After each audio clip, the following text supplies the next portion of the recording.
कुछ बात क्योंकि बच्चों के लिए जरूर बोलनी थी, बड़ों के लिए भी है। बचपन से ही बहुत अच्छे गुरु मिले और गुरु अच्छे मिले तो उन्होंने बहुत सारे शास्त्र पढ़ाए। वाल्मीकि रामायण को जब मैं पढ़ रहा था तो उसमें एक प्रसंग आता है। प्रभु श्री राम वन में चले गए, भरत जी ननिहाल से लौटे हैं। तो जब ननिहाल से लौटे तो हर आदमी भरत जी के ऊपर शक कर रहा है। जानते हैं आप लोग, सबको ऐसा लग रहा है कि भैया भरत की चाल होगी, तभी श्री राम को वन में भेजा है कुंती कैकेयी ने। तो सबके मन में ये वो है कि भरत दोषी है, और भरत इस बात को लेकर के बहुत ज्यादा परेशान है कि लोग मेरे ऊपर संदेह क्यों कर रहे हैं। लेकिन जब उनको असलियत पता चली है, ओहो, बहुत दुखी हुए हैं। पर उन्होंने सोचा कि और सब विश्वास करे या ना करे मेरे ऊपर, मेरी मां कौशल्या मां जो है वो मुझे जानती है। माता कौशल्या मेरे ऊपर विश्वास करेगी। और वो माता कौशल्या के पास में जाते हैं। माता कौशल्या के पास में जाकर के जब वो प्रणाम करते हैं, बड़े दुखी हैं। अब तक अपने आप को किसी प्रकार संभाला हुआ है उन्होंने, और वहां पर जैसे ही मां कौशल्या बोलती है कि भरत, तुम्हें यदि राज्य चाहिए था तो तुम मुझे बोल देते, तुमने राम को वन में क्यों भेजा। इतना सुना भरत जी ने, और भरत जी फपक फपक के रोने लगे। वहां पर भरत जी ने बहुत सारे संकल्प लिए और बहुत सारे पाप गिनाए कि मां, यदि मैंने प्रभु श्री राम को वन में भेजा है तो मुझे वो पाप लगे जो पाप अपने माता पिता की हत्या में लगते हैं। यदि मैंने प्रभु श्री राम को वन में भेजा है तो मुझे वो पाप लगे जो पाप गुरु की हत्या में लगता है। गौ की हत्या में या बैठी हुई गाय को लात मारने में जो पाप लगता है, वो पाप मुझे लगे यदि मैंने प्रभु श्री राम को वन में भेजा है। और वहां पर एक बात कहते हैं भरत जी कि यदि मैंने प्रभु श्री राम को वन में भेजा है तो मुझे वो पाप लगे, वो पाप लगे, वो पाप लगे जो पाप सुबह सूर्योदय के समय सोने वाले व्यक्ति को लगता है।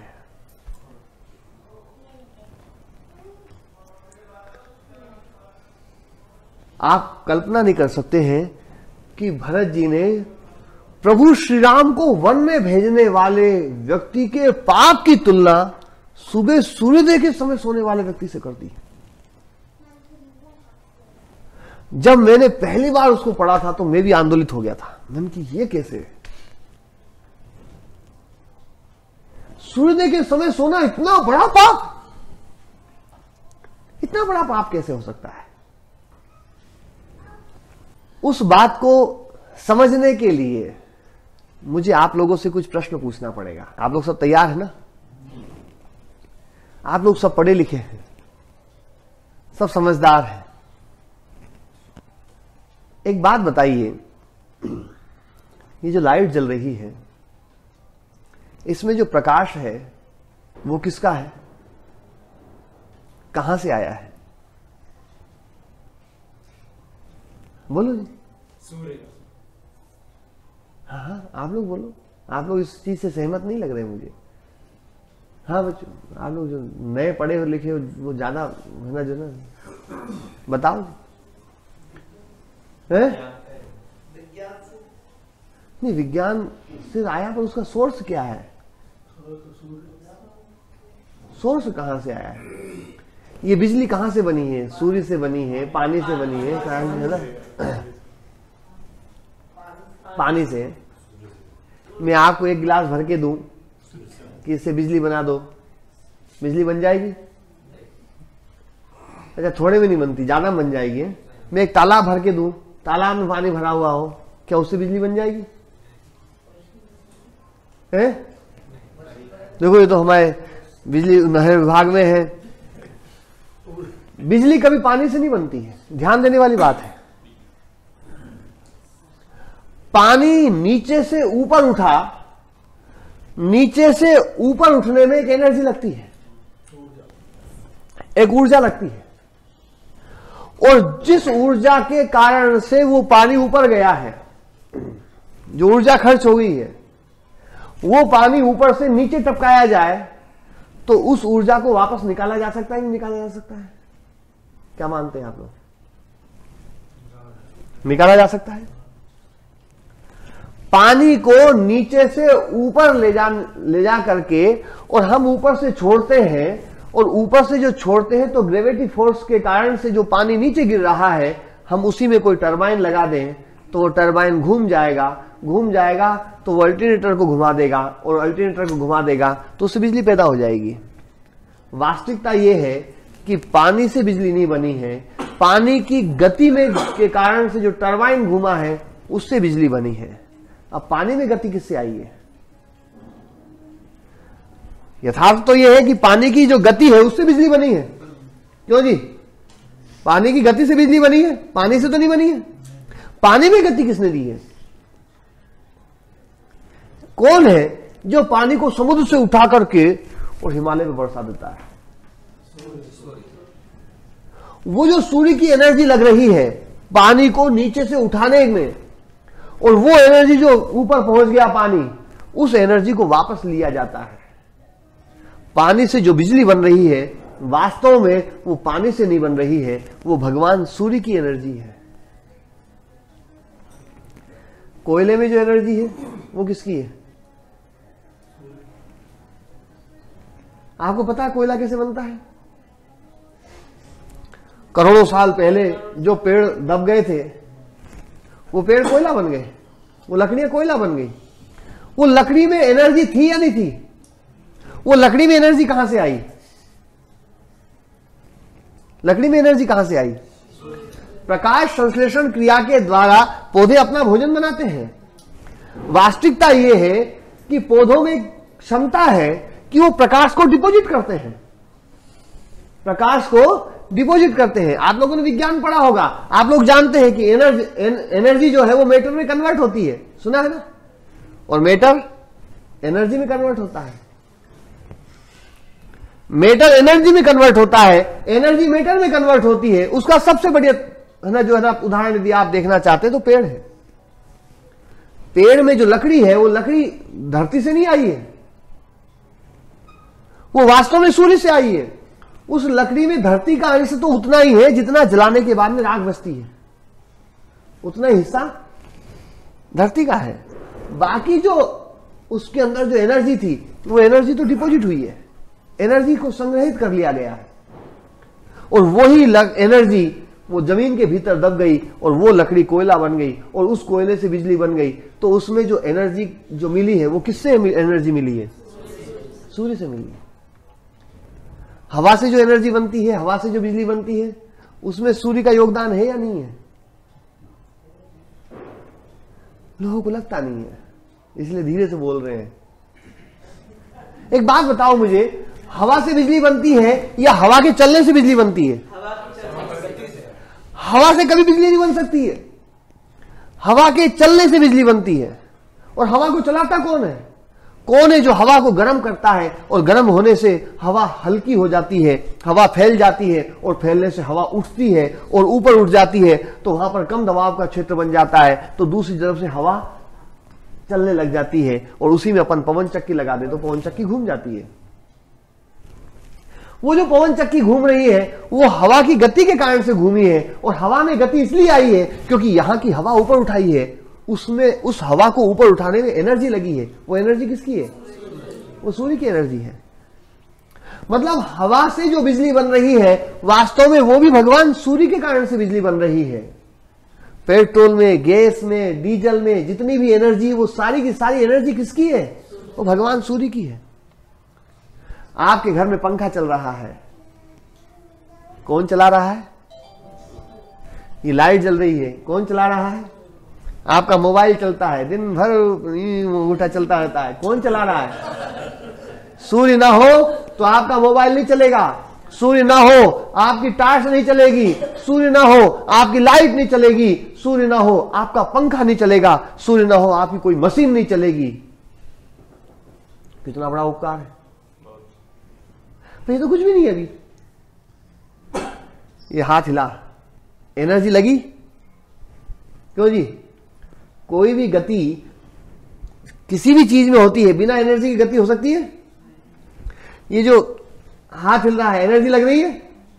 ये एनर्जी कहां से आई? रोटी से आई या नहीं आई? रोटी में कहां से आई? गेहूं से? गेहूं में एनर्जी कहां से आई? वो एनर्जी भगवान सूर्य की डिपॉजिट है। वो एनर्जी जो सूर्य है ना, गेहूं में आ गई, चावल में आ गई, साग सब्जी में आ गई, वो भगवान सूर्य की एनर्जी, उसको हमने खाया, हमारे शरीर में गया, वो एनर्जी जो है ना हमारे माइटोकॉन्ड्रिया में जाकर के एनर्जी में कन्वर्ट होती है।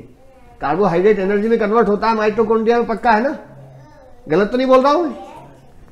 हमारे शरीर की एक एक कोशिका में एनर्जी डेवलप हो रही है, कार्बोहाइड्रेट एनर्जी में कन्वर्ट हो रहा है। वो कार्बोहाइड्रेट में एनर्जी कहां से आई है? वो भगवान सूर्य की एनर्जी है, वो हमने ली है। उससे हमारा हृदय धड़क रहा है, लीवर काम कर रहा है, किडनी काम कर रही है, पेनक्रियास काम कर रहा है, हमारी खोपड़ी काम कर रही है, हमारा सारा शरीर काम कर रहा है। एनर्जी किसकी है? आप सोचिए, वो एनर्जी बंद कर दे, आपकी उंगली नहीं हिलेगी, आपकी आंखों की पलकें नहीं हिलेंगी।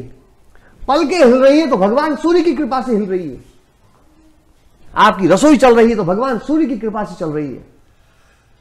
सबको एनर्जी देने वाले, एनर्जी का मूल सोर्स यदि कोई है तो भगवान सूर्य है। न केवल एनर्जी,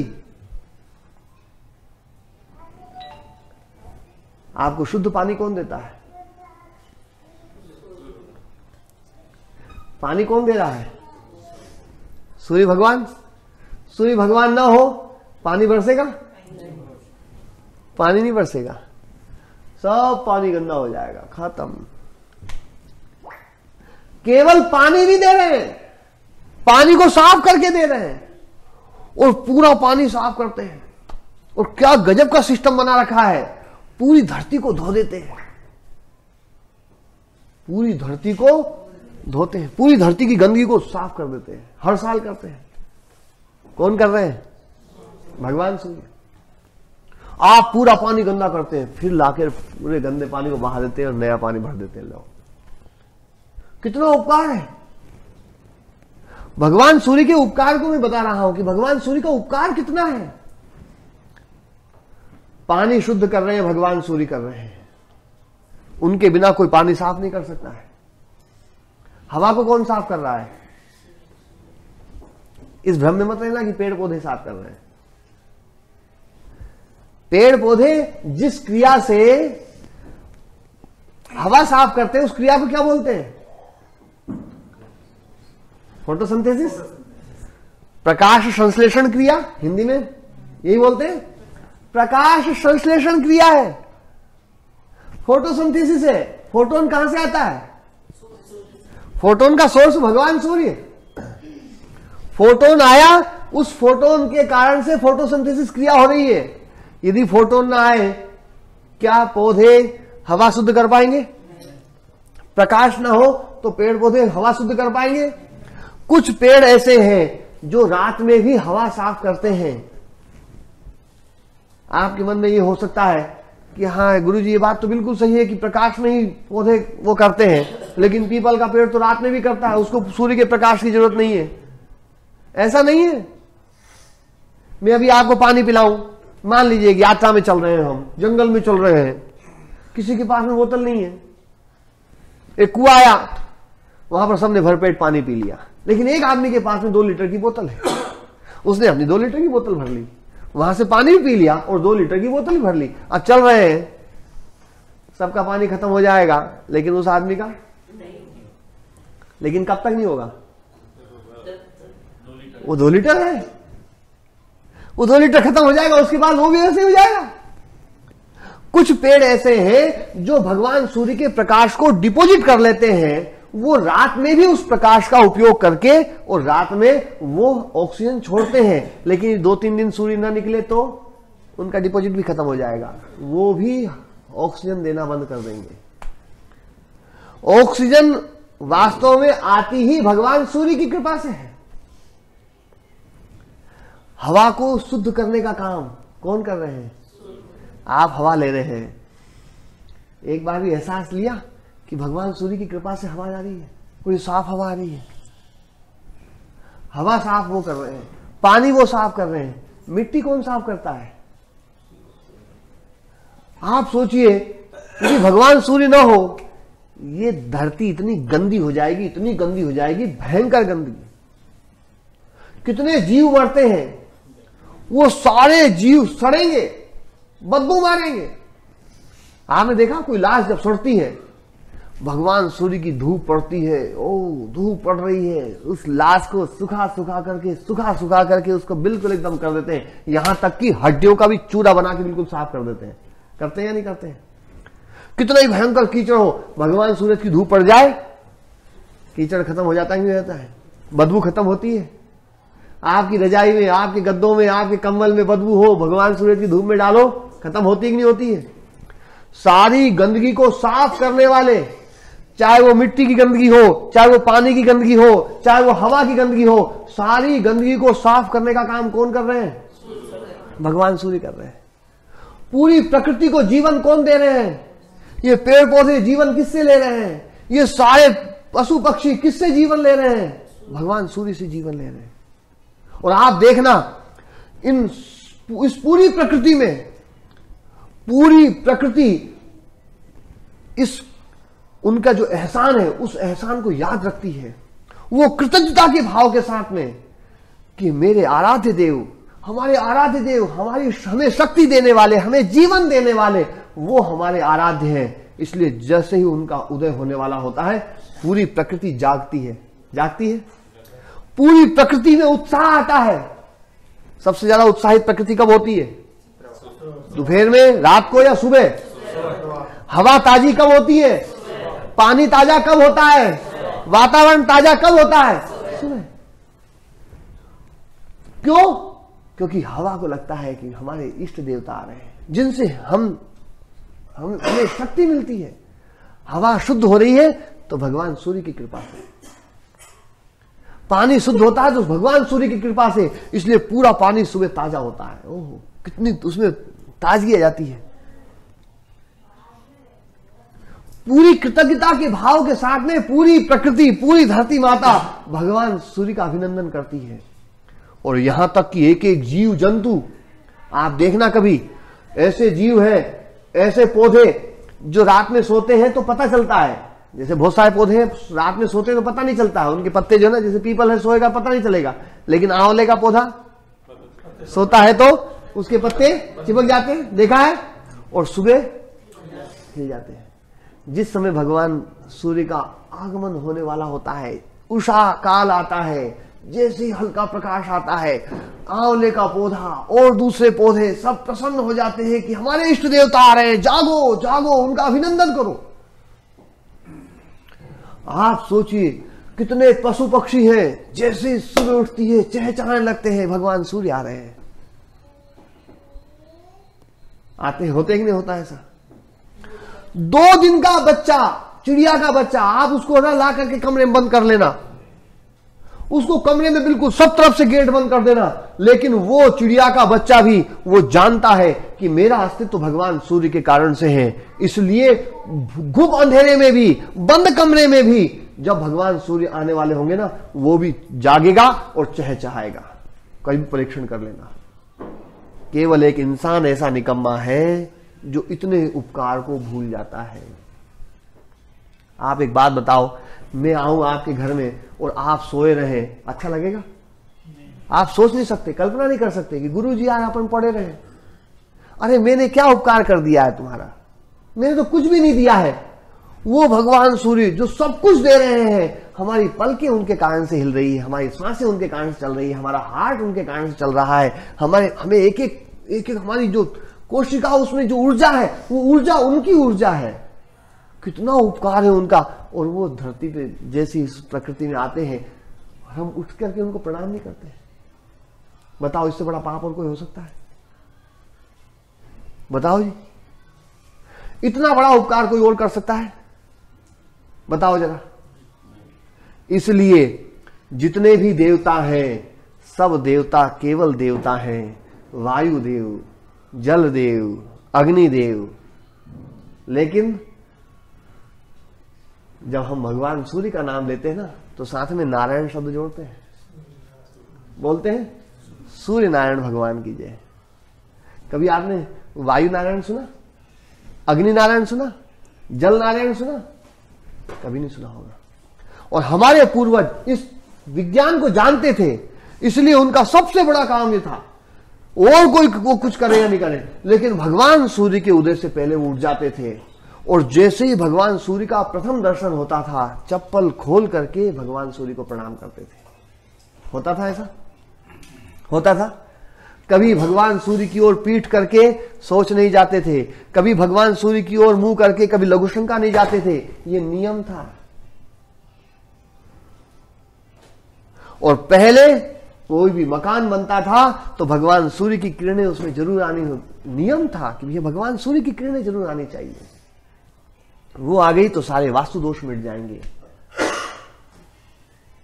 और हम देखो कितने आज विज्ञान पढ़ने वाले लोग, मैं इसलिए कहता हूं ये साइंस जो है ना, परसों एक बालक कह रहा था साइंस की बात जो है ना, कि साइंस पढ़ने वाले लोग जो है ना, वास्तव में साइंस पढ़ने वाले लोग ज्यादा जो कहते हैं ना कि हम तो तार्किक हैं, हम तो तर्क को मानते हैं, इनसे ज्यादा अतार्किक और इनसे ज्यादा मूर्ख और कोई नहीं है। जो साइंस की बात करते हैं और दारू वो पीते हैं। अच्छा एक बात बताओ, दारू के नुकसान डॉक्टर को जितना पता होंगे उससे ज्यादा तो और कौन किसको पता होगा कि दारू का नुकसान सबसे ज्यादा, शरीर को बहुत ज्यादा नुकसान होता है, शरीर में क्या क्या नुकसान करता है डॉक्टर को पता होगा नहीं होगा? पर 90% डॉक्टर जो है वो नशा करते हैं।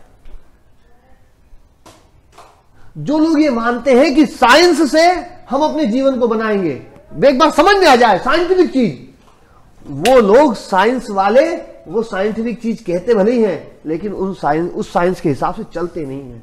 क्योंकि साइंस तुम्हें उस हिसाब से चलना नहीं सिखा सकता है, क्योंकि साइंस श्रद्धा खत्म कर देता है।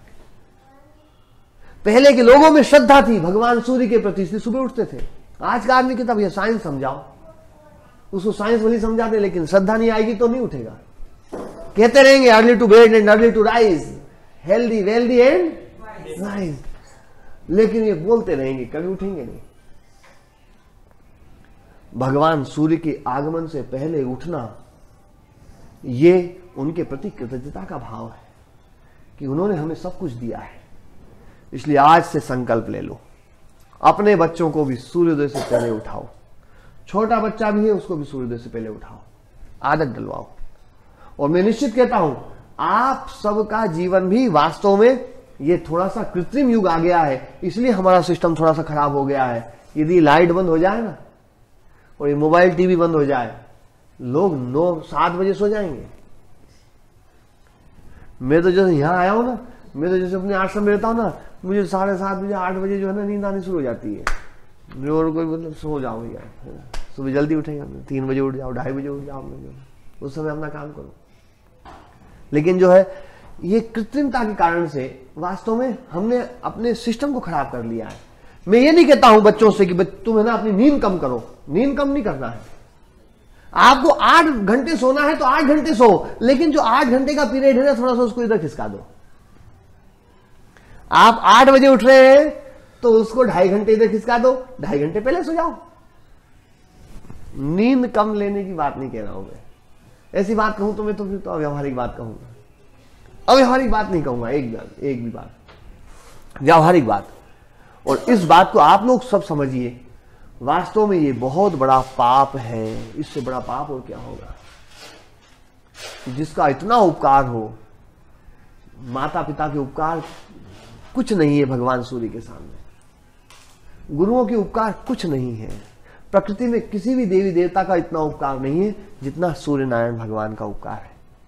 इसलिए सूर्य नारायण भगवान का जब उदय होता है उससे पहले हम उठना सीखें और उनके प्रति कृतज्ञता का भाव हमारे भीतर होना चाहिए। और वो हमारी देवी शक्तियों को जागृत करने वाले हैं, हमारी देवी शक्तियों को बढ़ाने वाले हैं। कहते हैं जब भगवान सूर्य का उदय होता है तो आसुरी शक्ति कमजोर पड़ जाती है, सुना होगा ना, और देवी शक्तियां बलवान हो जाती है। और जैसे ही वो अस्त होते हैं आसुरी शक्ति बढ़ जाती है। ऐसे होता ना, इसलिए कहते हैं निशाचर जो रात में घूमते हैं, रात में विचरण करते हैं। आज का आदमी निशाचर बन रहा है, रात में खूब बढ़िया इधर से उधर घूमेगा, जागेगा और सुबह सोएगा। तो हम निशाचर वाली संस्कृति को अपने परिवार में ना आने दें, ठीक है? ध्यान रखोगे इस बात का? पक्का है? ये बात जो है ना, जो मैंने बोली है, ये मैंने कोई प्रवचन देने के लिए नहीं बोली है। ये बात वास्तव में एक मेरी पीड़ा है और मैं इस बात को सबको बांटना चाहता हूं। और आप लोग वास्तव में, यदि आपके मन में यूं हो कि नहीं गुरुजी इसमें कोई बात गलत है तो मुझे बताओ, और यदि ये बात सही है तो कल से ही अपने घर में नियम बनाओ कि हमें सुबह उठना ही उठना है और बच्चों को उठाएंगे हम।